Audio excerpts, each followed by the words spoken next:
Welcome on in. WandaVision podcast. Hey,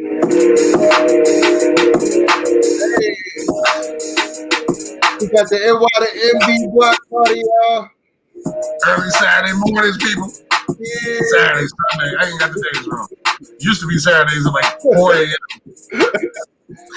Remember those days though when you would truck over here at like 6 o'clock in the morning? You mean to the NYMD studios? Yeah. Yeah. I have no idea how I did that. Dude, man. All I know, I always showed up with a Dunkin' Donuts coffee and fumes. Yo, that's crazy how this seemed like so long ago, man. So wait and a donut. So we've been doing this, man. We've been doing this video podcast, streaming podcast for I guess a year now. I'd be close to I think next month. Okay. Yeah, that's right. Yeah. Which is cray. Yeah, that's right. It was like mid-March where all heck broke loose, and man. Now, not saying that I don't enjoy it. I do miss ping pong. I'm not gonna lie. Yeah, that was fun. Yeah, ping pong was the competitive ping pong game, especially me serving lefty. Dude, that you don't understand, man. When you start going lefty and beat me, I was like, wait a minute. Dude, listen, I mean, I can't. The thing is, honestly, I can't write with either hand.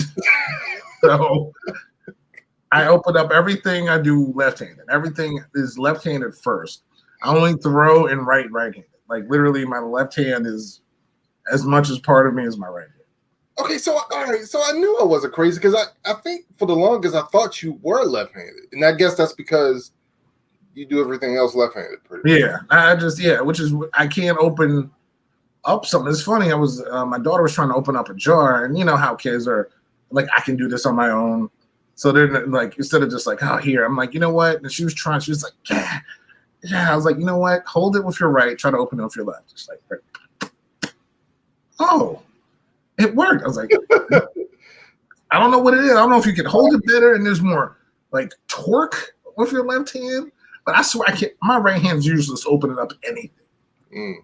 Like literally, I'm like sweat beads come out. Left hand done. It's crazy because I can't do anything. I can do some things with my left. Yo, I can snap with my right. Mm-hmm. With my left, it's like it's easy. But I have more issues with my right. I can't. Yeah, it's crazy. I can't. I mean, I really cannot snap my finger with my left hand. The weird part is people can snap with their toes. Now I don't even want to get into Yeah. The crazy. Welcome in, huh? No, I was just gonna say. Speaking of left-handedness, it's weird. It's not weird, but it's funny to me that I have two daughters that are left-handed, and I don't have like anybody else in my family that are left-handed. But yet, both my daughters are left-handed. So yeah, I wonder. Like, I sit here and wonder like what my grandson's gonna be. Because I need to know what kind of baseball going to buy. You know what I'm saying? I just need to know what he's going to be so I can get him his first glove, or we can just roll from there. Yep. We can just roll from there. Then he can start taking grounders. Yep. You know, it'll be turning 2 in July. So just you start taking grounders. Then, 3, a little bit of BP, right? Mm-hmm. Get him one of those little stands and have him get his stands correct. He maybe teach him early, maybe switch. Yeah. He's a switch hitter. It was weird. Work both sides of the plate. Right. It was weird when Nayla was playing softball, man. She threw with her left, but she batted with her right. She was more comfortable batting righty, which was interesting. But it's like DeGrom bats lefty. Like certain pitchers throw right, bat left. Even though that exposes your pitching arm. Yeah. So it is kind of weird. But everybody, welcome to the NYMD podcast. Kevin Hurt, Brian Sherrard. Of course, we had the musical intro. You got to get a lot of energy Sunday mornings. You got to get up. Football was over with. No one stayed up to watch the Aussie Open at like 3 a.m. So, we're here. Thank you for joining us. Of course, we're on StreamYard, YouTube, NYMD podcast. Like and subscribe to us. We appreciate it. And, of course, social media. We're on Facebook. We're on IG. We're on the Twitter. And, of course, you can download us, which we love all the downloads and everything. Apple Podcasts, Google Podcasts, iHeartRadio, Spotify. Everywhere you find podcasts, you will find an NYMD podcast. But man, so not a lot in sports this week, which is good. We're going to focus on our entertainment side. This is like a B-side type season. Yeah. Since there's no football, basketball is still underway.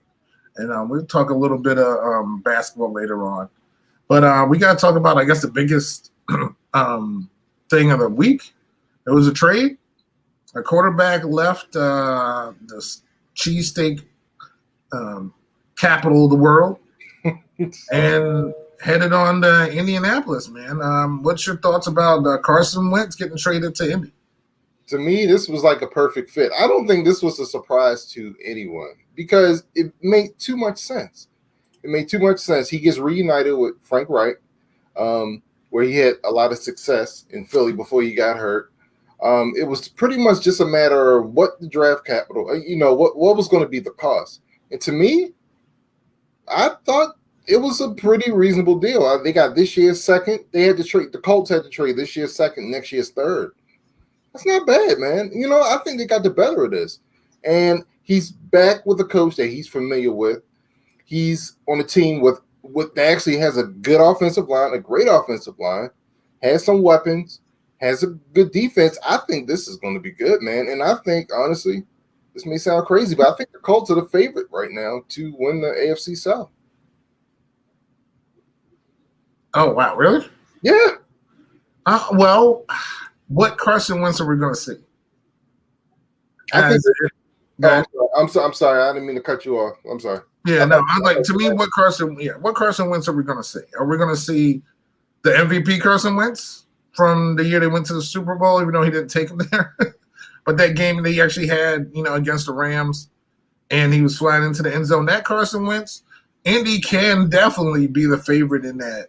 But can we get the Carson Wentz, from last 2 years, who's injured, who gets sacked, I know he didn't have a lot of receivers, but who just seemed to lack a lot of confidence. If we get that one in Indy, I know he's going back with his old offensive coordinator, Frank Reich. He a Terp, by the way. Yeah. Oh, yeah. If we get any version of his near MVP-ness, that team will be better. And that team, they still had a good quarterback last year, but that team will do a lot. So, but I don't know what Carson Wentz we're going to get. That's the whole thing. What are we going to get? Well, the first thing the Carson Wentz they need to get is a healthy Carson Wentz. That's number one. Yeah, mentally and physically. Yes. Second of all, I think we're going to see a controlled Carson Wentz because you talked about confidence. Brings about a lot of confidence. A good offensive line, yeah. Oh, yes. And when you're not running for your life, you know what I'm saying? True. Every play, I think that builds your confidence. And you're back with a coach that appreciates. That you're actually talking to. Yeah. My bigger question is, like I said, I think this is great for the Colts. My bigger question is, what's going on in Philly, man? How does this affect Philly? Hopefully negatively. I'm fine with their downfall. Anything they could do to get worse, I'm cool with. I have no issues with what they're doing. I think a lot of stuff in Philly, they need to rebuild. Like I said, they just released Deshaun. Deshaun had some great seasons there, but he went back. He was not healthy. And it's funny, he's not healthy. And then one game he'll come back, he'll hit a bomb. Like it's always happens. Then he gets hurt in like the second half. Like that dude is the biggest home run hitter probably like NFL history. Like he'll go in there 2 plays, home run, come out hamstring injury. I don't know. It's just how Deshaun rolls. They did that with us, Washington. Like you go in there, boom, gone. Home run, touchdown, 70 yards. Next play, he's hurt. Like I don't remember that dude going across the middle like ever. But they just released him. Are they going to look at the quarterback they have now? Hurts. Is he the guy? Is he the guy? Or are they going to commit to him? Again, they have a new head coach. Or it could be a thing where I think they have a pretty good draft pick. I think they got number 6. Could that guy could it be a Josh Rosen thing where he's only there for a year and that quarter and the coach is like, no, I kind of want this dude. Maybe I want Zach Wilson for BYU. Maybe I need a pocket guy, a pure pocket guy, because that's how I roll. and that's who I want. I don't know. So this is it's all up in the air. I guess all they did know is that they didn't want Carson Wentz anymore, and even though they got rid of Doug Peterson and those two weren't speaking, I guess it was at the point where it was just untenable, and they had to get rid of Carson. Yeah. So, yeah, man. Yeah, but I feel like this team is rebuilding and restructuring. Yeah, I know Philly fans can't be too happy about that. I mean, they just won the Super Bowl 3-4 years ago. I mean, it's the first one ever. Yeah, isn't it crazy how things could change like in the drop of a hat, man? You know, they're on top of the world. They had this number 2 draft pick who was almost the MVP. Nick Foles came in and won the Super Bowl, and now it's like you said, rebuild. Wow. So yeah, which is listen, I'm fine with that. I'm cool. Look, Dallas doesn't have a healthy quarterback. They keep dissing Dak, which I'm perfectly fine with. The Giants are only team that kind of. I mean, I think they want to stick with Daniel. They got to if Barkley comes back healthy, they actually have a good team. We're actually the healthiest team in the division. So we got Heineke. We still need a veteran quarterback, of course. I don't know who else is out there who we want to get. And we had that defense. Cam. So Cam. No. I have no issue with Cam personally or anything. I swear that dude now throws like Donovan McNabb. And I'm not a fan of Donovan McNabb. Yeah. I love Cam to death. But those throws don't even last. He just doesn't look right to me. Yeah. His arm, just I don't know what it is. It's just I feel like there's a little hiccup in his giddy up, man. And I'm good. Like I'm good. I don't want Cam. I'd rather have someone a little bit more established, a little, more. I'm not saying Cam isn't a leader. I just don't want Cam. I don't want that reunion because I don't feel like that magic is there right now. You get what I'm saying? No. Yeah, I'm with you on that one. I don't think Cam has much left. I think his shoulder is shot, and I think that showed last season. I just remember watching him winding up for passes, like, oh, he's about to throw this deep, like because he's winding up, and it's like 5 to 10 yards. Like he can't throw no more, man. No, he just doesn't look right. So now I'm good, but this is like you said, this is the best place for Carson to go, and he can be successful there. And Tennessee has a limited window. They can only do so much with Henry and Tannehill. Those windows on those teams that are consistently good but not great close quickly. Yeah. So they're going to have issues. We all know the issues they have in Houston. And there's Jacksonville. So you really don't have a lot that you got to combat against. Yeah. Except for a stupid Urban Meyer. Ugh. Yeah. Who obviously, as you could tell by me saying stupid Urban Meyer, I'm not a fan. But that's just me. So is your feet?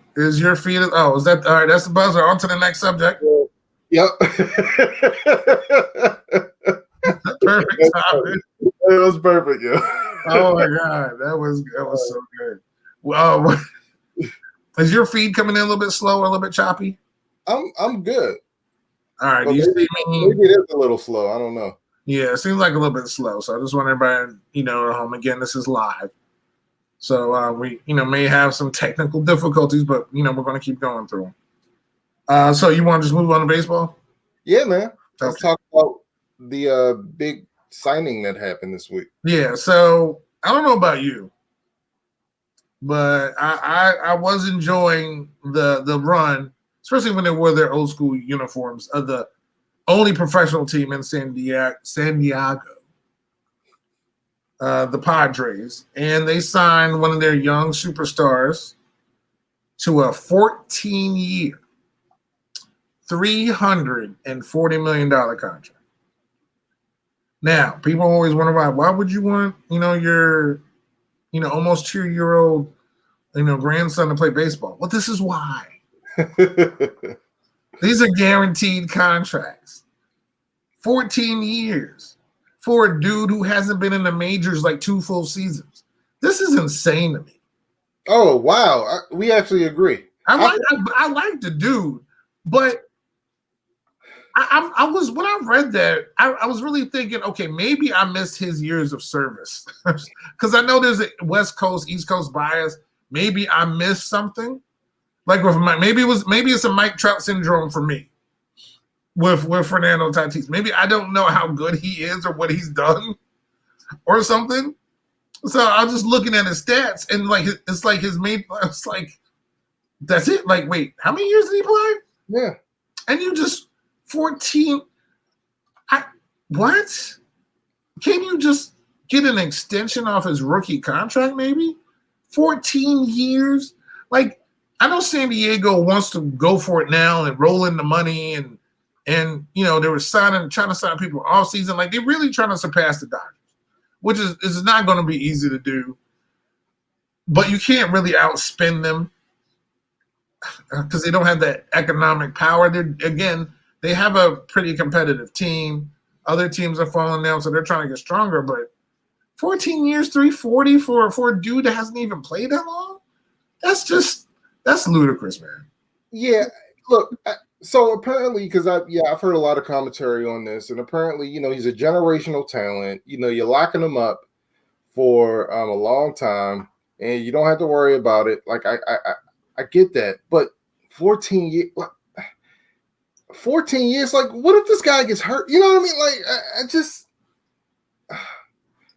I don't know, man. That just seems he hasn't earned to me. He's not Mookie Betts. Right. He hasn't earned anything yet, Hurt. And I just don't understand why we had to give him. You had 7 years of control with this guy. You had 5 more years of control. And if you wanted to buy out his arbitration years, I get that. You know, but I don't know. I just don't get it. I just don't get it. Well, you're not the only one, man. It's the deal is the third largest contract in MLB history. Wow. Behind Mookie's and Mike Trout's. By the way, these are all West Coast deals. Yeah. Right? And don't forget, we also signed Manny Machado last year as well. Yeah. To I think 10-year, $300 million contract. So it's a lot of money. It's a lot of money. I think it's just way too soon. This dude shouldn't be behind Mookie and Mike Trout's, you know, pretty good player. Mookie's won 2 Worlds. Mookie has been in a postseason winning game. Mookie's been MVP. Mookie's Mookie. Like that dude does I've seen Mookie Betts, you know, come through, Fernando. That's just 14 years. That's just, dude. What year we in? 2021. Like that's 2035. This contract could be up. Yeah. 2035. Yeah, it's crazy. That's insanity. It's crazy, man. 2035. Now, on the flip side, if he does turn out to be a Mike Trout type of player, then you're getting him at a bargain. So, and that's the gamble they're willing to make. So, hey, more power to him. I just think you have so many years control with this guy. I don't know. I just don't get it, man. But don't get me wrong. Again, I'm not sitting here trying to diss Fernando Tatis. I like the dude. I like his little swagger. I like his game. He's definitely fun to watch. He's probably one of them, you know, one of the best guys to watch out there in the National League. So and more personality than Mike Trout. So I definitely like watching him play. But still, I don't care how much I like somebody. Hey, I know one thing. I've seen Fernando Tatis on commercials lately, and I haven't seen Mike Trout. So yes, exactly. That's funny. I just saw a Tatis commercial like the other day. I was like, how's this dude in a commercial? It's crazy. How is he in a commercial? It's crazy. You know who how the Padres got Tatis, by the way? No, I bet you it's an Oriole story. No, it's not an Oriole story. No, okay. Although his father did play for the Orioles. That's the Oriole connection. But no, Fernando Tatis was acquired in a trade with the Chicago White Sox. And you know who they traded, man, for him? Freaking James Shields, yo. Big game James. James Shields, man. Big games. James Shields was on the Padres? Huh? Shields was on the Padres? I guess so. Oh, I don't remember. I just remember him being in Tampa. Yeah. That's like the most his career that I remember, to be honest with you. That's crazy to me. That is crazy to me, man. But I can't wait. Well, I can't wait to get into spring training stuff because all this will be interesting. Yeah. But wow, okay. Yeah, we'll see how this contract turns out, man. So yeah. All right. So from one side of the Pacific to the other side of the Pacific, from San Diego to Aussie, down there in Sydney, Australia. We're going to the Australian Open, tennis's first Grand Slam of the year, where they actually had fans. yeah. For most of the time. Now they did have a COVID lockdown where fans weren't allowed because they had like 3 positive tests in Sydney. Oh. And they went on 3. We need 3,000 for people to start acting. They had like 3 positive tests in like the whole town. Wow. They're like, nah, we're locking this down. Fans are staying home. We're still gonna go on to Australian Open and call it. That's crazy. But wow. Naomi Osaka won her 4th major. She beat Jen Brady, young American, in her first final. Osaka, of course, had to go through my girl, Serena. Yeah. Which we're going to talk about that before we get into Djokovic. So, did you watch that match? Because yeah. Okay, because I know it was on 10 o'clock, something like that. Yeah, something like that. And the only reason why I watched it because you reminded me of it. Thank goodness. So the biggest thing I took away from that match is Serena just can't move like she used to. Or put it this way, she can move, but I mean she can't move like she once could. I mean, Naomi Osaka was just putting the ball in spots where she just couldn't get to, man. And Serena, like she always does, she forces a lot of errors too. But I guess you just can't do that against Osaka now, man. You just can't. You can't do it. Well, the issue is too, she's facing a player who's just like her. Power, speed. And right now, Naomi has just more power and more speed. That's really all it is. Yeah. Serena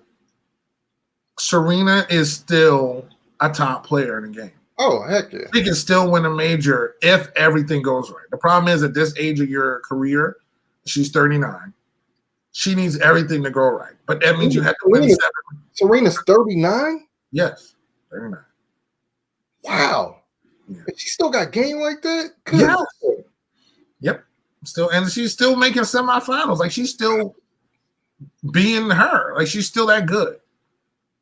Wow. I did not know. Man. Yeah. Man, Serena's awesome. I'm sorry. You have more respect just to how good she is. But she can't have games. And the crazy thing is Naomi was not playing well. I don't know if you watched that. She could not get in a first serve that first set. No. That first set, Naomi was double faulting like crazy. Yeah. And even the second set, Serena could have taken control over it.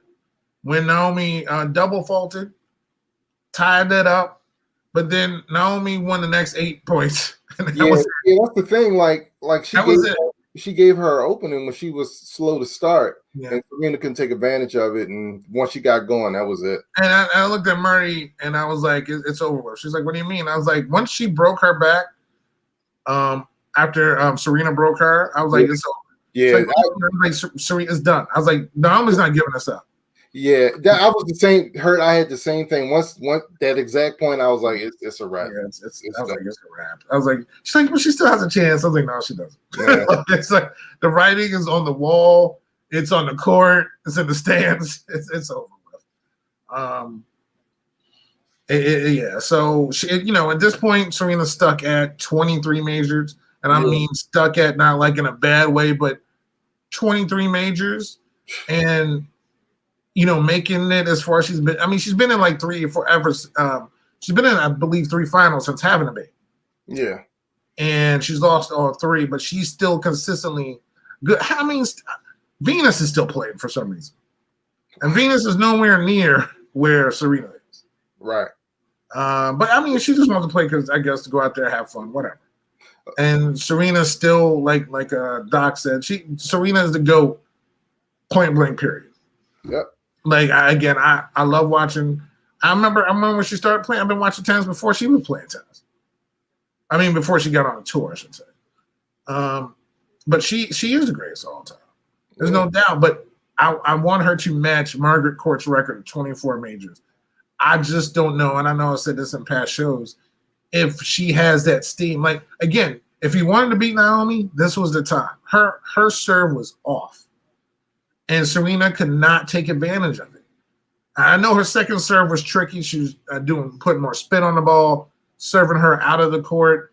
And when Serena did hit it, she tried to kill it and just kept flying out.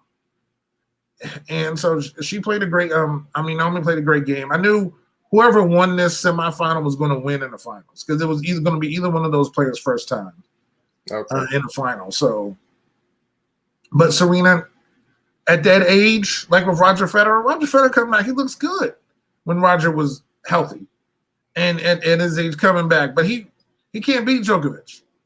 He can't beat Nadal, especially not at the French. He can't beat those. Those dudes are the ones. Now he can beat everybody else. But when you play the top, unless they beat themselves, you're not going to beat them because you're not at that level anymore. Yeah. So, I mean, you're just a step slower. That's all it is. I have a question for you. Sure. What is Serena and Naomi's relationship? Oh, they're good. I mean, that U.S. Open thing was 3 years ago, by the way. Right. But they're fine. They haven't really played a lot against each other in tournaments since then. Because they're usually on different sides of the bracket and stuff like that. But they're good. Like that whole thing, you gotta think Naomi's now 23. She's 23 now. So that whole thing happened when she was really young. And it was a lot. Now I know sometimes that plays on Serena's mind, but they're fine. Like Naomi's she's like any kid like just rolled off her back. Like she's good. And they're good. Like when they see each other and they, it's very, hey, how you doing? I'm not saying the age difference. It's not like they're BFFs. But yeah, they're fine. Their relationship is fine. Okay, I was just curious.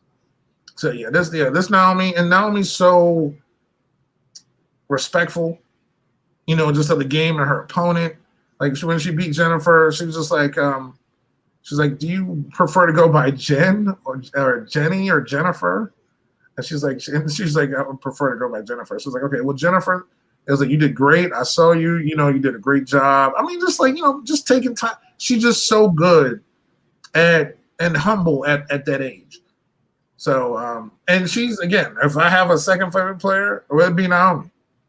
Like, she's really good at what she does. And, it's good seeing her succeed. I just need Serena to win one more. Yeah. I just need her to win one more. And hopefully it's the U.S. Open.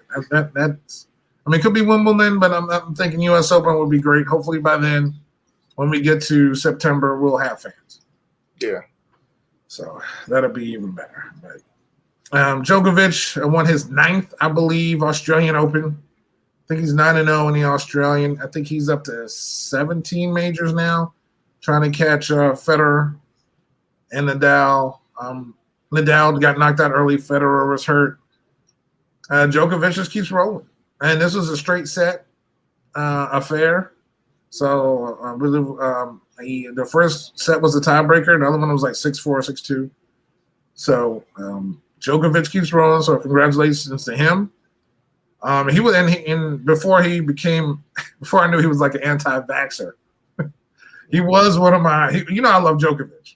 Yes. Yeah, I don't know anymore. So. I don't know personally. So, but professionally, he's still as good as ever. And, he won his, his 9th Australian Open. So congrats to him on it. All right. That's really all I got to say about him. Yeah. I don't think I need to add anything more to him. But still, going back to Serena, I believe her legacy, there are four. There's the Australian Open, there's French, Wimbledon, and the U.S. Open. So the French Open is in Roland Garros in Paris, of course. The Wimbledon, of course, is played in London, And the U.S. Open, of course, is in the greatest city in the world. And we all know that's New York. So 4 Grand Slams a year. And I know Serena's going to make a final this year. It's just, can she just get past it? But the thing what people are saying, too, is that when she said after she lost to Naomi, I've never seen her leave the court like that. So people were sitting there kind of speculating. It was like, we've never seen Serena kind of put her hand to her heart, say hello to every, thank you to everybody, and leave the court like that. Mm. I know I haven't. And, I've been watching her since she had beads in her hair. When I saw it, I was like, wait, that seems kind of weird. But again, it could be just something that she just decided to do. But, people are like, is this the last time we'll see her at the Australian Open? And, we've grown up watching a lot of great athletes, whether it's Michael, whether it's Tiger, whether it's, again, Mike Trout, I guess. I think if any, was never a Michael person anyway. Tiger kind of, was good until his little incidents and his injuries. I think if Serena retired, I think that would hurt me a lot. I think I really have enjoyed all these years that she's played, ever since she was a teenager. Again, we're not separated too far by age. So just seeing her play like in my early 20s till now, it's been like 20 years. Yeah, over 20 years that we've seen her play. We've seen her entire career. And think about it, like the way I remember being introduced to her is we saw Venus come on the scene.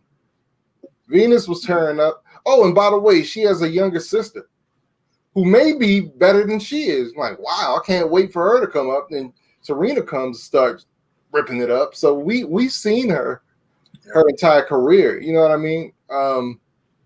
So yeah, I know what you mean. So yeah, that would be tough. I don't know what would hurt me more, when LeBron leaves or when when Serena leaves. Well, probably Serena. Like when LeBron retires, I think I'll be okay. But because he's still a great player, but it's still a team sport. It's just Serena. Serena is the reason I watch tennis. Yeah, it's like Tiger. Yeah. Like Serena is like, but I watch for you and for many people is the reason that a lot of people watch. I've been watching tennis since before, back to Monica Seles and Steffi Graf and Martina Navratilova and Chris Evert-Lloyd. I love tennis. I love watching tennis. Women's tennis, men's tennis. The only thing about men's tennis is like the U.S. men are terrible. So yeah, that's the only thing. There's no McEnroes and Agassi's and Sampras's. We don't have that. Speaking of which, correct me if I'm wrong, but is Andy Roddick the last American to make it to a yes. No. I believe because the last final that I remember an American getting to in a major was that Andy Roddick Federer match that took at the U.S. Open. Yeah, that took like 5 hours, and I don't remember anyone getting back since. Yeah, I feel like John Isner made a final, maybe. John Isner, who's the record holder for most games played at Wimbledon. It was like a 3-day match that he had. Okay. Yeah, remember that one? It was so ridiculous.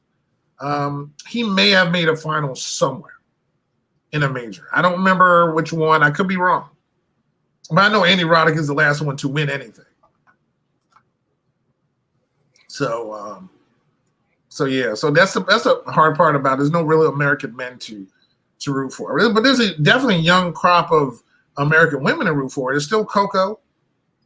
We can't forget that Jen Brady just made it to the finals. There's I know I'm forgetting. What's up with Sloan? What's up with Sloan? So say again. Oh no, you just said. Yeah. So there's still a bunch of American ladies who are out there that you could definitely root for. Yeah, I've liked the lady side anyway. It's hard. Not that it's hard for me to watch men's tennis, but it's exciting to me. Yeah, probably. Well, I mean, it could be because not saying who you're going to root for, but who you're going to root for. Yeah. Like I had to pick Djokovic because I liked his style and the way he played. But before then, it was Andy Roddick, and like you said, there's not been an Andy Roddick or a Sampras or an Agassi or anyone like that for us. You know, there hasn't been that guy, this American guy, to come up and start doing well. I mean, there was like the James Blake 2 or 3 years, and that was it. So yeah, it's a little bit tough, but Serena, no matter what, she's still a GOAT. On another note, this is completely different with it in terms of the match semifinals. What did you think of Serena's outfit? I just thought it was interesting where she had the one leg, the one long leg, and the one shortened leg. I thought that was interesting. I mean, this is a person who's wearing a catsuit. Yeah. So this didn't bother me. She kind of looked like FloJo. It's weird. I didn't notice anything because I was watching it with Laz and Nayla, and Nayla, I didn't even notice it at first, and then Nayla said, "Oh, that's kind of cool." Yeah, because she's had some bolder fashion choices in the past. Yeah, I was looking like, no, this is conservative for her, honestly. Yeah. So I was like, oh, okay. You know what it remind me? It remind me of like the basketball players that have the one sleeve on the arm and then the naked sleeve. You know, neck. Yeah, that's what it reminded me. Like AI. Yeah. Yep. And with AI though, he had like a whole like up the arm joint. Yeah. It wasn't even like halfway, like just covered his elbow. Yeah. That joint was like the whole, like nearly his whole arm. Yeah. But Serena, we appreciate you. Good job, Naomi. Hey, you're at number 4. You know, just keep it going. But let's let Serena get one. That's what I'm saying. All right. Guess what we're going to talk about, Brian? What's that? We're going to talk about basketball. Wow. And you know who we're not going to talk about? Who's that? LeBron. And why is that, Hurt? Because we're going to talk about someone else that has the last name with a B. And that's Bradley Beal. Oh. That's B2. Our boy Bradley. Oh, there you go. See, that's why I said FloJo. Okay. Cool. All right. Because it is, of course, Black History Month. Yes, it is. And what was I going to say? Let me move my mouse a little bit here. Well, you talk about Bradley Beal, man. Yeah, Bradley Beal, the Wiz. I mean, the Wiz are on a roll. They went to Portland yesterday. You told me about this because you know I don't stay up for those games. And they pulled off a 118-111 victory, even though, hey, it was Dame time, but it was Bradley Beal time during the game. Yeah, and Russell Westbrook, man, with the triple dub. Yeah, now, I know you had issues with Russell in the past. Now that he's a Wizard, now that they're 7 games under 500. Yeah, 4 in a row, man. Which is scary to think that they were 6-17. So they're 10-17 now. I always love Bradley. I don't know if he's ever going to win in Washington. No, he's not. I really wish there was this trade that he could end up as a Laker. No, which would be awesome, and I would be very excited and happy about that. Oh, man. But then there would be nothing to watch in Washington at all. So I don't know how they can build around him, but Bradley Beal to me has become, and maybe because we're a little bit closer, I feel like he's the East Coast Dame. Yeah, that's a nice comparison. Yeah, I feel like he's become his own player now. That's why they were able to get rid of John, and John's been here forever. I know John's always hurt. And they beat the Rockets, though, a couple of days when John made his return back to D.C. Yeah. But Bradley Beal also seems as he's a down-to-earth dude. And you know, they're obviously not in contention for a playoff spot. No, they are. They actually are. Because okay. Technically. No, because remember they increased the playoff spots. It's going to be the top 10. Oh yeah, the play-ins. Yes, the play-ins. Yeah. You're 100% right. Yep. Yeah. So they're actually only I think 3 games out of the playoffs right now. Yeah, 10-17, which is awesome. Yeah. But listen, if they make it in, I'll be watching. Yeah. And unless they're facing the Knicks, I'll be rooting for them. So. I don't watch the Wizards a lot, but when I do, they're fun offensively to watch. They just can't play defense to save their life. No. Dude, no. Like, just like that one game, Bradley's like, we couldn't guard a parked car. Like it was terrible. They were just letting up points right, left, and up the middle. Yeah, and for as much as I like great offensive basketball, I can't stand bad defensive basketball, man. That's the problem, and they have both. It's unwatchable. Yeah, and it's like watching the old Golden State Warriors or those Phoenix Suns teams with Nash and Amari. Yeah. When they were sitting there pick and rolling all day, man, they'll score 140, but it'll be 150 to 140. Yeah. So those games are not entertaining to me. No. They don't come down to last second shots. You know what I'm saying? Yeah. And I don't understand because the Wizards have athletes on the team. Why is their defense so why can't they play defense? I just don't understand. I mean, but defense is the mentality.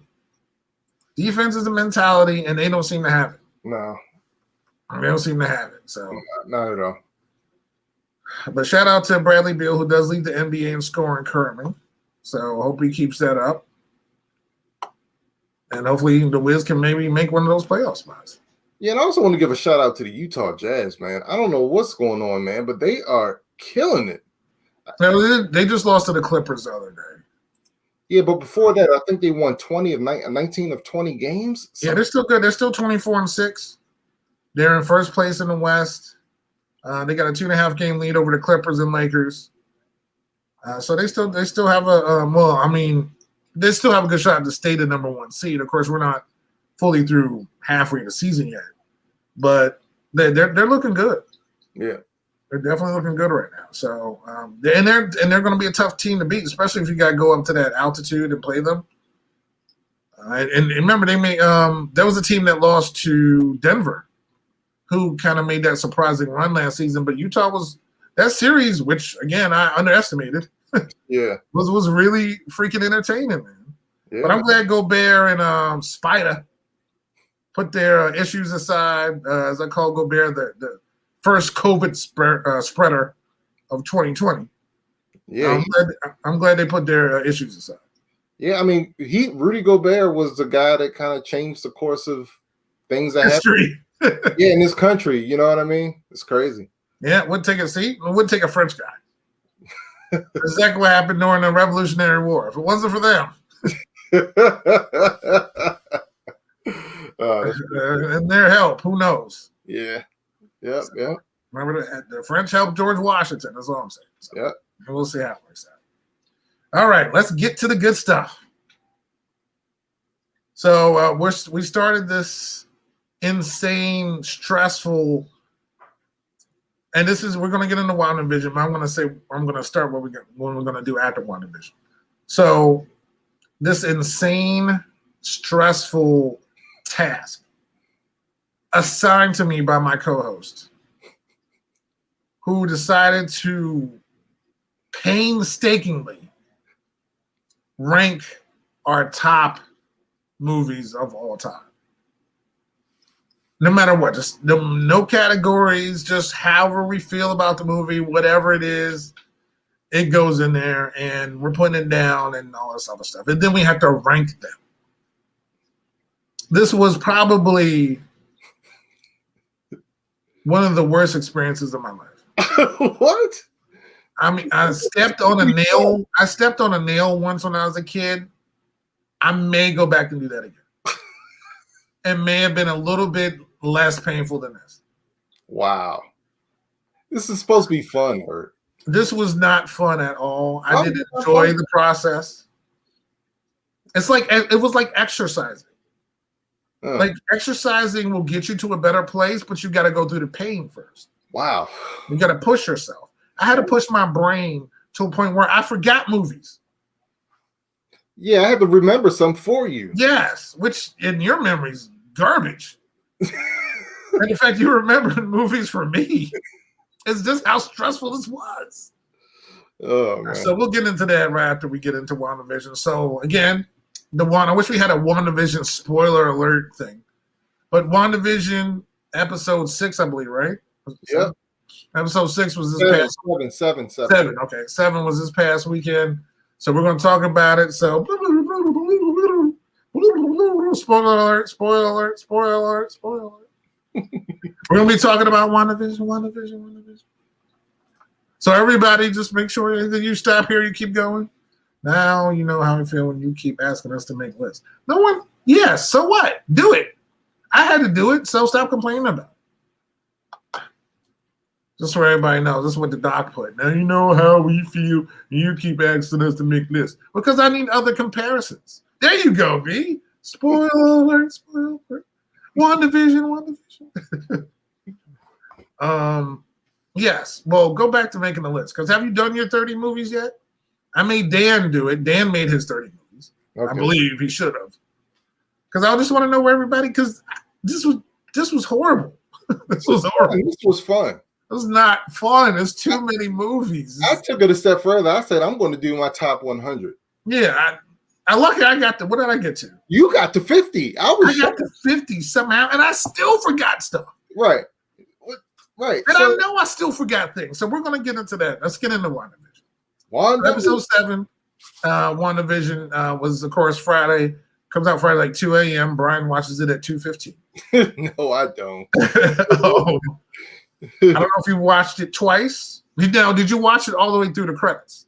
Yes. Okay. Right. Yes, I did. So, because it's weird. I don't want the show to go off anyway. So I find myself watching the credits just to watch it because I'm like, I'm not ready for this to go up. Yeah. But then we got a nice surprise this week. Like, oh, Snoop is going to snoop. Okay. All right. Yeah. This episode was, of course, I would have to say my favorite episode because Modern Family thing. It was the modern WandaVision. Yeah. Or Wanda Family. Yes. Or Modern Vision.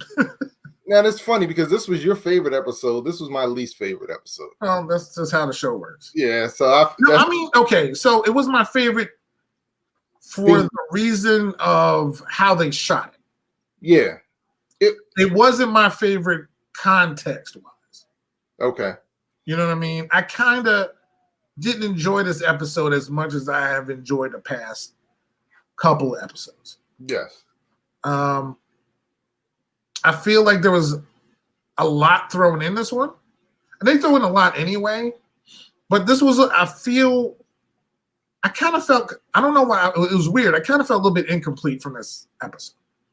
I just feel like there was so much going on that it was just, I don't know if I almost feel like I wasn't ready for what they told me. Like I almost feel like it could have went in I don't know. It's weird. Okay. Yeah, when I finished the episode, it was, you know how it was still like, whoa, but it wasn't like last week or a week before. I'm like, right. Yo, what? Like this was like, oh, okay. Well, that's who she is. I mean, okay. You know what I mean? Yeah. Yeah. So I wasn't as satisfied as I normally. Okay. Well, let's jump into it. First of all, it was very Modern Family themed episode, but I think there was some shout-outs to some other comedies, and I'm not quite sure. I wanted to get your opinion on this. The opening seemed very Office-like to me. Yeah, that's what Dan was saying. Yeah, Dan said it was very Office. Now I never watched The Office, so yeah, okay, all right. Yeah, so the opening was very Office-like because the British version was so much better. The British, don't even get me started with the British. I know. Oh my gosh! But anyway, okay. So Ricky Gervais so much better in that role. All right. Anyway, so I wasn't the only one that thought that. Okay, I thought the opening was very Office-like, and then the scene. There's a scene with Vision and what's the doctor's name? Oh, I can't. With Kat Dennings. I'll just call her Kat Dennings because I forget her name. Darcy, thank you. Okay. Darcy. When they're still in the funnel truck with the music and everything, it kind of reminded me of Kirby Enthusiasm a little bit. And I didn't know if there was a shout out to that, but like they had like the kind of Curbish, like it was circus music, but it was kind of reminding me of Curb. And I don't know. I didn't know if that was supposed to be a shout out to that, but it kind of reminded me of that. But it was very Modern Family. It was shot like Modern Family. The close-ups, the kid looking at the camera, yes. The sitting on the couch. Yeah. Even Julie Bowen had a shout out. to WandaVision. Oh, she did? Oh, okay. Yeah. Like I follow her on social media, and she's like, shout out to WandaVision for its very Modern Family inspired episode. Yeah. She's like, I love it. Like, people love this show. She's like, I love watching the show.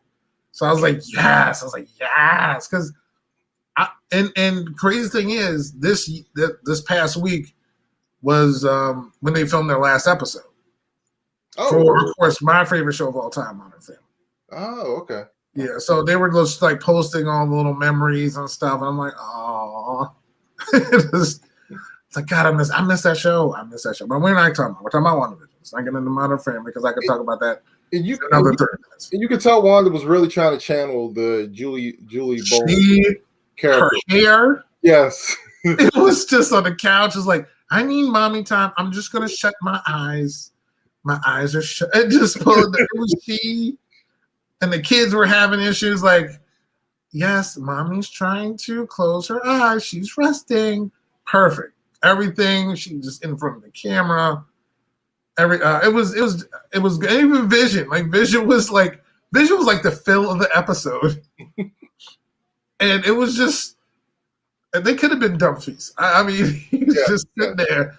And it was so funny. He's sitting like, why am I still here? Like, Yeah, it was I can fly. I like how he took the microphone off. Yeah, like, what am I doing? Like, I can fly and phase through things. Why am I sitting in this funnel thing when Wanda's putting up all these roadblocks from stopping him from getting back home? Yeah. Unless it wasn't Wanda. Well, I don't think it was Wanda. Yeah. So, I don't know. I don't know what was wrong with this episode for me. I can't explain it. I don't know if it was the whole Agatha thing, but it just kind of took away something from me. Or maybe it was Monica becoming super proud. I don't know. Okay, so that's what I was going to ask you. So Monica, we learned in the prior episodes that Monica Rambeau, when she went back and forth to Wanda's world, the molecular structure of her body started to change, and she tried to get through with the space rover. That didn't work, so she just busted through herself, and she went to. But it seems like her body went through more of a change. She started having and this was now okay. So because at first I was confused because it said she went through 3 times or twice. She went through twice, but I guess when she went in and then when she went back out.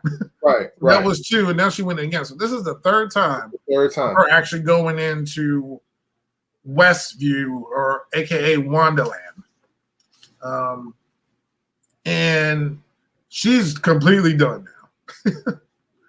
her eyes changed, and now she's totally, it seems like, into her. I mean, she may not know she has superpowers, because you see she was blinking a couple of times, and it's a shout out to who her name was in the comic books, which I'll since you don't watch those things, I'll wait for you to find out next week and all that other stuff for you. Okay, so that was going to be my question. Does the Monica's superhero character actually a comic book character? Yeah. Okay. Yep. She is. Okay, and I'm also assuming that Agatha Harkness is a comic book character as well. Yes. Okay. All right. Okay. Yes. So yeah, this is a different version of spin that they're doing, of course, on everything, which is good. I don't want them to do exactly the comic book thing. So this is a little bit different in how they come about doing it, but it was still an entertaining episode. But you're right. I loved the first part because it was all Modern Family themed. The fun of Darcy and Vision, Darcy trying to fill him in on everything, and it was just like, so she killed me? She did, but then he rewound time. I'm like, when you actually tell the story, it's like how crazy all of it was, then she was really just watch you die, like right in front of her. You know what I mean? Yeah. Like when you think about all that, you can understand why Wanda is where she is. The people she cared about, her brother dead, he was killed. Someone who she was in love with, because her and Vision ran away and they were together. They were chilling. Yeah. And then they started wanting to hunt the stone. And then you see this dude. I didn't see Dottie. You saw Dottie? Dan chiming in. Yeah. Oh, wait, hold on, let me see. Oh. Yeah, I missed Dottie. Well, who's Dottie? Dottie was the blonde. She was the one that cut her hand during the radio message. Yeah, she was there. I saw her. Yeah. Oh, okay. Yeah. No, I'm good. I'm glad she made it back because I was like, where'd she go? The great thing about this episode is we got the biggest mystery solved out of the whole show. We found out who killed Sparky. I mean, I felt like at that point I knew it had to be her. Because how did dog die that quickly? I don't know if ain't some mulberries, whatever it was she made up. Right. I'm like, ain't no way. Yeah. I'm like, ain't no way. So I just want to know where the kids at. Yeah. So what did you think about the reveal, the whole Agatha Harkness reveal? I like how the way that they threw us off was having her seem brainwashed under Wanda's power. Yeah. Like everybody else. So that threw everybody for a loop because everybody was thinking, oh, that's the person from the comic book. So when that happened, everybody was like, no, that's not it.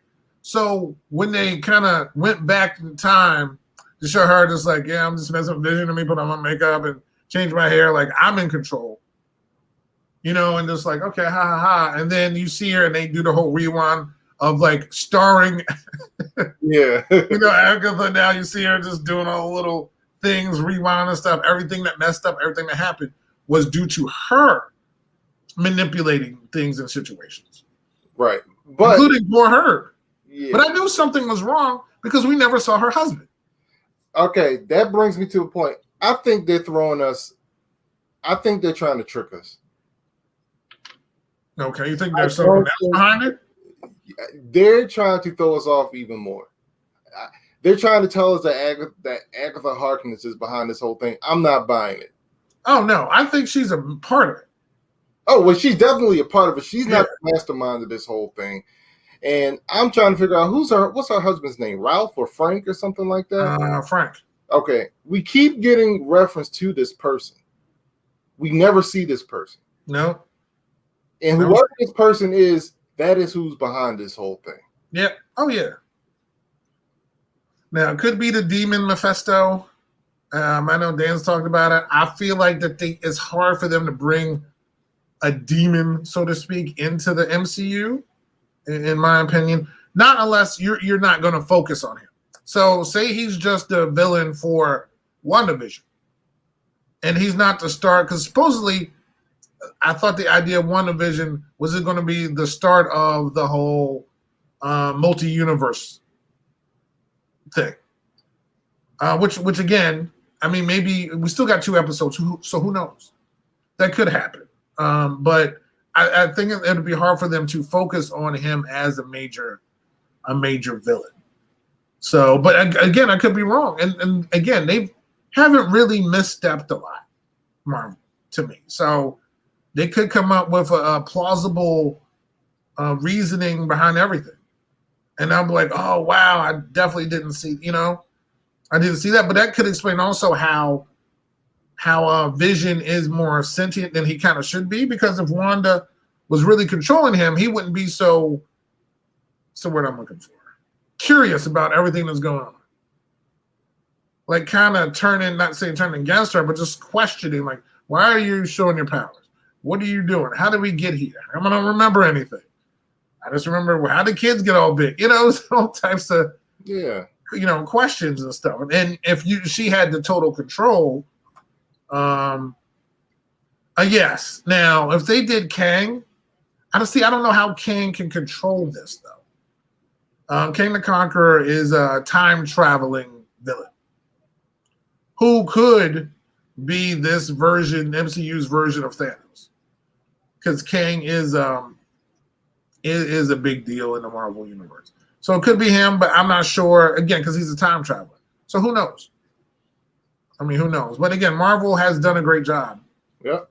So far with everything. And again, this episode was good. I loved it the first couple of minutes because it was just because it's very Modern Family like. And in my Modern Family, people noticed it. So I definitely, that made me happy. So, but yeah, so I think Monica's changed fully to whatever superhero she's going to become. We all know Agatha was there pulling some of the strings.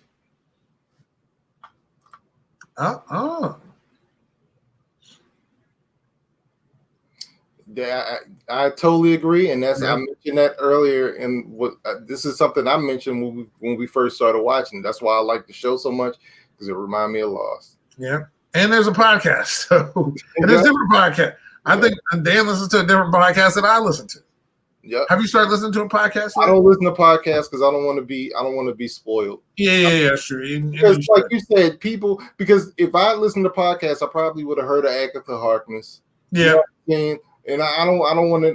I had no idea. Like I said, I'm asking you, was she a comic book character? Yeah. Apparently. So it's good. So you should.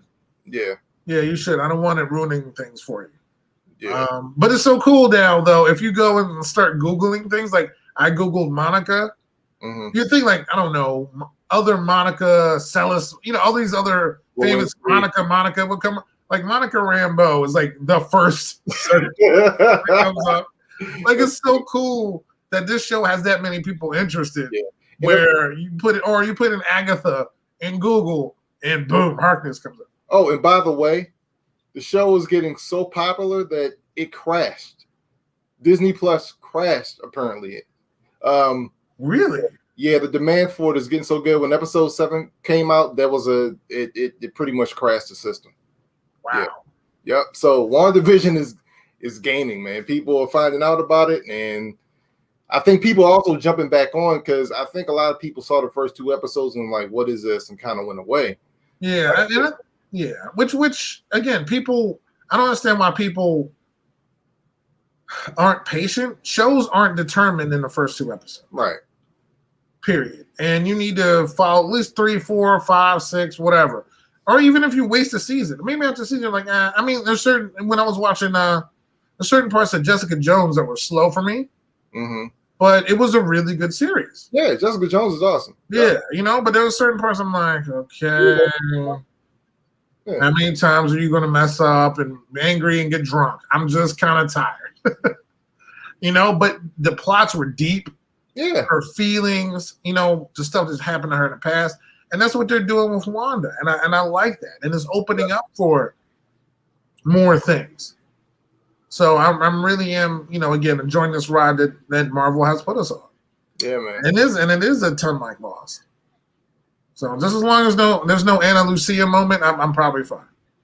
But maybe the Anna Lucia moment was Sparky. So I don't. So real quick before we move on, I don't know if I'm going to call this a theory, but I guess it is. But I'm assuming we're getting some type of Brie Larson, Captain Marvel cameo or surprise because there's been too many references to Monica Rambeau's mom and Captain Marvel.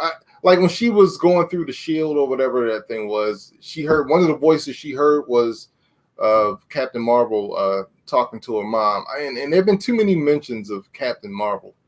So I think we might get an appearance before this thing is over.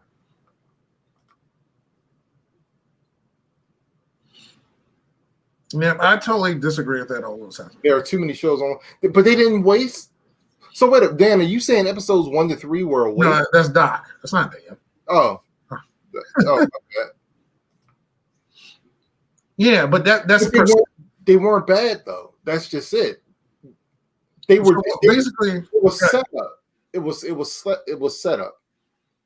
Yeah. Now, what the thing is whatever you judge or deem to be something you don't find entertaining or not the way that you want it to be, and then you stop watching it. Now, this is for people who love Marvel, who are Endgame, Infinity War, Civil War, Iron Man, Guardians, Ant-Man, everybody, whoever, who loved all those movies, who came into this one thinking it's going to be action-packed. And we're going to have Wanda and Vision fighting villains every week. You should have looked at the previews. There was none of that happening. We knew it was this kind of a format. We didn't know where it was going to take us, but it's taken us on a very fun, enjoyable ride. So Right. I don't think any episode after one or two things you should just put down. Right. So and the cool thing is going to be going back and watching those first two episodes after this whole thing is done, because we're going to see a lot more in those episodes than we. yeah. But if people didn't like it, like if people didn't like The Mandalorian, or they didn't want to watch because they couldn't stream it all at the same time, that's all up to them. Yeah. Yep. All right. We got to move on to our top movies list. All right. This was, again, it's a painful process. So out of all 50 whatever movies we did, we had 14 that ended up that we actually agreed on. Yeah, so we did. So you gave me your top 50.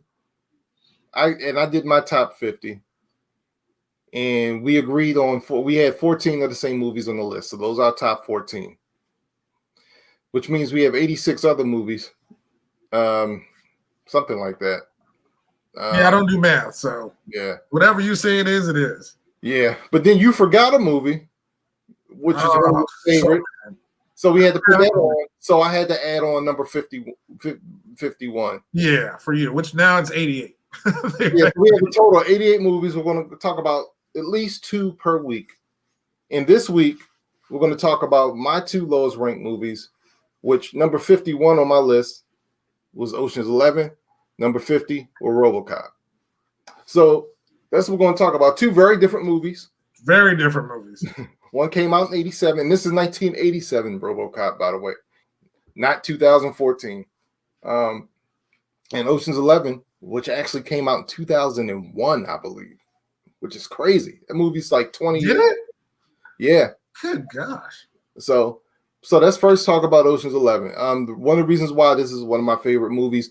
This is the first movie I can remember that was like into like heist movie. You know what I mean?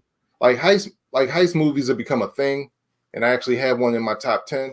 But Ocean's 11 was the first to do it. Had a great cast. I mean, when you think of the cast that the Ocean's 11 cast, you had George Clooney, Brad Pitt, Matt Damon, Bernie Mac, Roberts, Don Cheadle. Yeah, Julia Roberts, Don Cheadle. with a British accent. Yeah, yeah.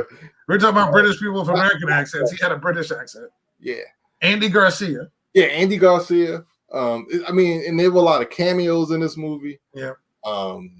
Joshua Jackson, Topher Grace. I mean, it's just so.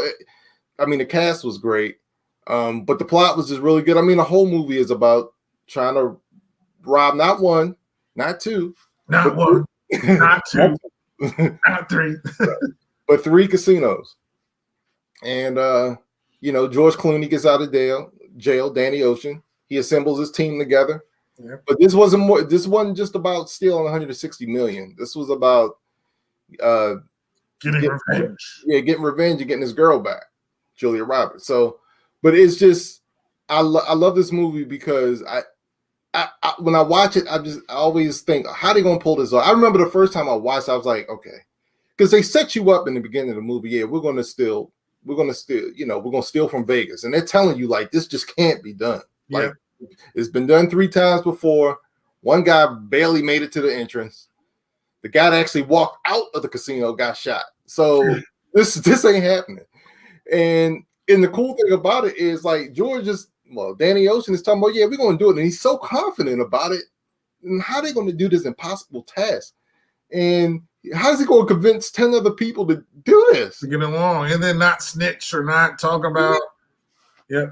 And they pull it off almost seamlessly, man. And the whole movie is just trying to figure out how are they going. Those little things though that were about to happen. I mean, they had the guy, he broke his arm. Yeah. Remember the gymnast dude, the dude from the circus? Well, he got his hand slammed in the door. Yeah. So now he has his cast, so now he's off balance. Yeah. It's just so many different little things. Yeah. It was just like you said, the cast, them working together. It was just, and Matt Damon was like the 3rd guy. Yeah, but as big as Matt Damon is, he was like the 3rd guy in this. But it was so cool because it's like no egos. It just seemed like, just imagine being on set with a bunch of fun people. Yeah. That's how I looked at this movie. Yeah. So I mean, the only people they were missing was like Leo. Like, Yeah. So so Ocean's 11, man, it's one of my favorites. I actually watched it last week, and that was a movie that I was like, I don't think the kids have seen. So I was like, Nayla, let's watch this movie. I think you guys will like that, and they liked it. Yeah. So Ocean's 11, that's always that's one of my favorites. Made number 51 on my list. Number 50 on my list is a movie that. And when you think about this movie, right, it's like we saw this we were like teenagers, right? When it came out in the 80s, no, we weren't even teenagers. No, we weren't teenagers yet. But so how did we see this R-rated movie? HBO. I know I saw it on HBO, I think. I didn't go to the movie theater and see it. No. Yeah, we saw it on cable. It was R-rated, which is even more crazy because they took this R-rated movie about a cyborg and made it into a kid's thing. Toys. Yeah, it was toys. And RoboCop was even part of WCW. Yeah. Oh, okay. Which was crazy. Which I'm sure Dan will tell you because he would love to point out any bad or any faults WCW have when I make fun of WWE and the gobbledygooker. No, okay. Yeah. So go ahead and type it, Diggy, if you're listening. Go ahead. Yeah, but RoboCop became a thing, a video game. I remember going to the it was a video game. Yeah, going to the arcade playing a RoboCop game. Yo, that joint was fun, man. Oh my gosh. I think Peter Weller was Peter Weller. Yeah. Peter Weller was RoboCop. That's the only role that I knew that Peter Weller did. Yeah, he's the only thing I know him from. But Ronnie Cox was in this. He played the villain. The dude from that 70s show. The dad, right? Kurtwood. I forget his name, but anyway, yeah, he's in it. He's one of the main villains in it. But it was just it was just such a good movie, man. And you know, you had Murphy, stupidity at its finest. And that thing was, but it was. I mean, I'm surprised this made your list. I mean, like if it comes on again, do you watch it again? I actually watched it like a couple weeks ago. Did you? Yeah, because I hadn't seen it in a while, and this was coming up. RoboCop was one of my favorite movies, man. Oh, okay. RoboCop's a good movie. Yeah, go back and watch. I remember watching it. I don't never want to watch it again, but it's. Oh wow! Other than the bad special effects with I forget the robot's name. The super one, Ed 209. The super robot. I mean, because we didn't have CGI back then. Yeah, and you could clearly see that he's like a little model. You know what I mean? But anyway, other than that, it's really good, man. I think because it says a lot about like corporations and and stuff like that. Yeah, and it's a good movie, man. It's about humanity. This guy, he's a cop, barely holding on. They turn him into a robot. Hurt in the line. Well, the reason it became RoboCop because he was hurt in the line of duty. Yeah, he was hurt. Yeah, he was badly hurt in the line of duty. Yeah. So. And basically corporations are trying to privatize the police. You see what I'm saying? It's like it's funny because like even though this movie was made like 30 years ago, which is crazy, there's still a lot of relevance to it. Oh yeah, corporate greed, which will never go away. And you got this guy who's trying to hold on to his humanity. But yeah, it's real good. What I did forget about RoboCop was how graphic it was. Oh my gosh, there's some scenes, man. Good Lord, man. Blood everywhere. Yeah, I totally forgot about the acid scene, or the toxic waste scene, I should say. I totally forgot about that. But no, man, RoboCop, it actually still held up. And the cool thing is, I like how it ended. I forgot that it ends when he finally. Well, first of all, do you remember the directives? There were 3 directives. But there were really 4 directives, right? So when RoboCop was created, there were 3 directives where he had to like keep the public trust, uphold the law. It was something else. But the 4th directive was that he couldn't kill an OCI or I forget what the company was, the corporation was. He couldn't kill an executive. And in the final scene, the head of the company finally fires the guy, and then RoboCop just shoots him, and he just flies out the building, and the movie just ends, and he says, like, something like this shooting kid. What's your name? He's like, my name is Murphy. And then it just ends. It just like goes to black and the credits roll. But yeah, man, RoboCop was good. I remember really liking that, and it's still one of my favorites because like I said, I watched it recently and I still enjoyed it. Yeah. And it didn't seem that dated to me, even though it was. And the thought just came to my mind, man, this was a really graphic R-rated movie that they turned into something that was marketed towards kids. So yeah, which is what they normally do. I mean, again, we grew up with bubblegum cigarettes, so yeah, exactly. I mean, that doesn't surprise me. So again, I'm not good at math, right? So if we're at 88 and we do 2 a week, how many weeks is that? That's like 43 weeks. So this will take us through the end of the year. This will take us through the end of the year. A long time. Yeah. Well, we could always switch it up. We could always. Yeah, I think just for today, to get everybody in there, I think we should just do 2 more. Maybe we'll just do 2 next week. So you want to do that? Yeah. Right. So next week we're going to talk about number 86 on the list. No. I want to do the 2 today, and then do 2 next week. I want to do 4 today. Want to do 4 today? Yeah. Mine aren't going to take long. All right. Well, we'll talk about 86 and we'll talk about 85. 86 on the list is Hidden Figures. So Hidden Figures, awesome movie. I mean, you know, it's about the unknown story. Again, what year did this come out? 2018, maybe? How do we not know this? Dude, I had no idea. I had no idea who Katherine Johnson was. Right? No. And then the thing is, Katherine Johnson ended up teaching my grandmother in school back in Bluefield, Virginia. Wow. She was from that area. So Katherine Johnson, who was played by one of my favorite actresses, whose name I just forgot. Go ahead. Taraji P. Henson. Yeah, Taraji. And everybody's in there from what am I drawing a blank? This is another great cast. We had Janelle Monáe. Janelle Monáe, who I love. Octavia Spencer. Yep. We also had Sheldon Cooper. Kevin Costner. Yeah, Kevin Costner. Don't forget Kevin. His name's Kevin. What's Sheldon Cooper's name? I guess it's it's not coming to me right now. But anyway, yeah, he's in it. Yeah, I know who you're talking about though. Yeah. But about black women in the NASA program, and Katherine Johnson, who was great at math, was in there. The stuff that, of course, had to go through the different coffee pots. I love the coffee pot scene. Mm-hmm. Her having to use the bathroom on the other side of campus. Mm-hmm. Just certain things that they had to go through. But I had no clue about this, man. I feel like, why am I 40 and I'm just learning about these wonderful, intelligent black women who had a lot to do with the NASA program. Yeah, like it's crazy to me that things like this. Not saying overlooked is a good word. I don't even know that this is something we didn't know. Right, and this was at a time where America was racing against Russia. Yep, the first nation to get to the moon. And there weren't computers back then. They were just breaking. The people were computers, right? And Katherine Johnson was a computer. She was a mathematician, and she was trying to come up with the formula and the calculations to get us. She had to combat all the bigotry. Yeah, and because they were sitting there and just taking paperwork away and just making life hard for her. Yeah.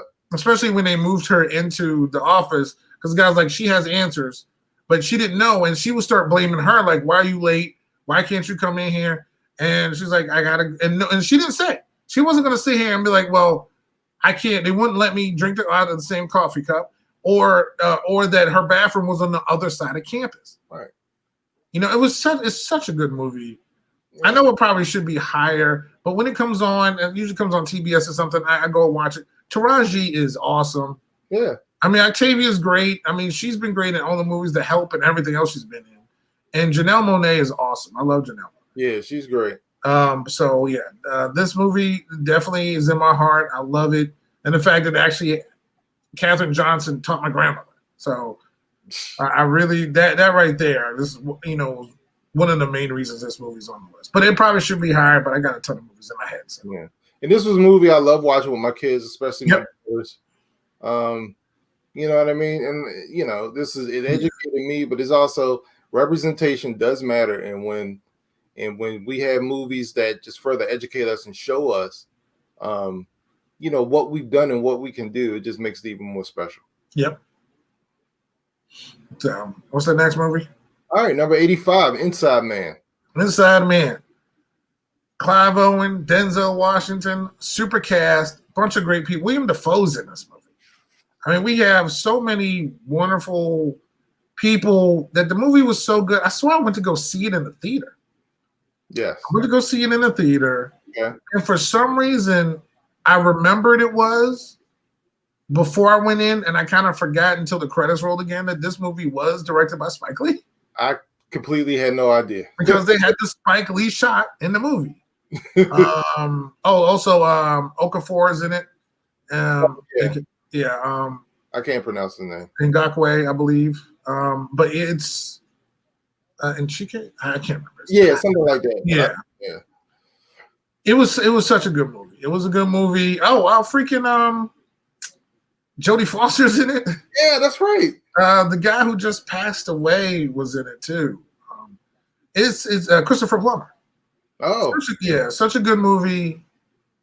It got me in the end. It got me. Like it really, dude just walked out dropping diamonds in the pockets and just getting all scot-free. It was such a good, smart, and intelligent movie. And I really enjoyed watching it. So, and every time it comes on again, I had to see, what part are we at? You know what I mean? Okay. So yeah, I really did enjoy it. Inside Man, and again, and it's one of the best Spike Lee movies. And I know we both have a Spike Lee movie that'll be on here later on. Yeah. But I mean, there's the Malcolm X's, the School Dazes, everything that he's done. I'm sure I'm missing 15 billion of them. But it was the Five Bloods he recently did. And this was one of the I love this movie, and because it was like a general movie. It wasn't like a conscious movie. It wasn't a woke movie. Right. I just feel like it just made me. Even though I already knew it, I feel like Spike can do a movie with anybody. Right. Yeah. It just doesn't have to be, a movie about cursing or not. He doesn't do movies about cursing, but a conscious movie. Right. Doesn't need to be about a political blackness. Yeah, doesn't need to be a political movie. It just needs to be a good movie, and Spike can do good movies. Yeah. This is Spike Lee saying, "Y'all want me to go mainstream? I can do that." Yeah, it was my main man, who I use 18 times in different movies. Right. Mo Better Blues, everything else. Yeah. Malcolm X, and I'll just put him in this movie, and it's still going to be good. Yeah. Yeah. So, I love the movie. So yeah, Inside Man. Because I really don't. When people watch it, they don't think Spike Lee, and I love the fact that when I told so many people to watch this movie, and then that credit rolls up, it's like Spike Lee.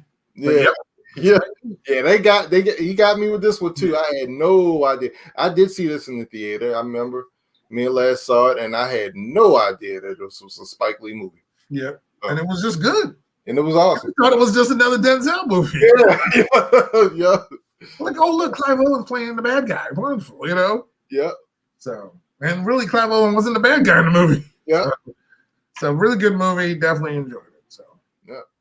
But those four went by pretty quickly. That was awesome. So, to recap, we went from Hidden Figures to RoboCops to Ocean's 11s to what was this? We just did it. Inside Man. To Inside Man. So the only ones that had anything to do with each other were robberies. Were Inside Man. Right. So we actually had that on there. But thank you everybody for tuning in. As we get more further into the list, hopefully you could definitely join in on some of your favorite movies, because I'm sure we all share some of the favorite movies on our list. So next week, real quick, let me tell you what next week's. Next week's movies. Yeah, we got The Hangover, the Lego Movie, Tombstone, and Schindler's List. Yes, because you know what? Next week's show, everything will be awesome. Yes. So tune in next. That's another movie I surprised wasn't in your top 50. Now that one I didn't forget, but I'm thinking I had to blame that on my daughter. I overdid that movie so much. then I don't think I could ever watch it again because she got tired of me singing that song and loving that movie. I don't know. Will Arnett, listen, we'll talk about it next week. But that movie, that movie, I knew it'd be on somebody's list. Yeah, oh yeah. I'm glad it's on yours, but we'll talk about it and also how much I love that movie too. So tune in next week. Of course, it's going to be us. We're on Spotify, iHeartRadio, every other podcast, Stitcher, and Spreaker apps. Thank you very much. NYMD Podcast, you can download us. We really appreciate it. Of course, we're here live on YouTube. Subscribe and like. Facebook, IG, Twitter, NYMD Podcast. We are Brian and Kevin. Thank you. Everybody be safe. If you can, and if you want to, get your vaccine. If not, still continue to wear your mask. Even if you got the vaccine, wear your mask anyway, because you have to. So everybody be safe, and we will see you next week. Peace, y'all. Everything is